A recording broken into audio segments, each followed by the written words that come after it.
এখন আমি আমার মারা যাওয়া মেয়ের জন্য জুতা তৈরি করব। কি মজা, কি সুন্দর হবে। ওয়াও, জুতা রেডি হয়ে গেছে। এই যে মা, দেখ তোকে পরিয়ে দিয়েছি। মা, তোর কি জুতাটা পছন্দ হয়েছে? তুমি ওটা কি জুতা বানিয়েছো? এই জুতাটা পরিয়ে দাও।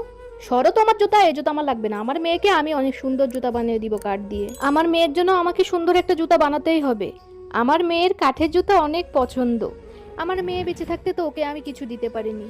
ওর কাঠের জুতা এত পছন্দের ছিল, তখন ওকে একটা কাঠের জুতা আমি তৈরি করে দিতে পারিনি। এখন আমি কাঠের জুতা বানানো শিখে গিয়েছি, কিন্তু আমার মেয়েটা আর আমাদের মাঝে নাই। তাই ওই পুতুলটাকে আমি জুতা বানিয়ে দিব। আমার মেয়ে উপর থেকে দেখে শান্তি পাবে।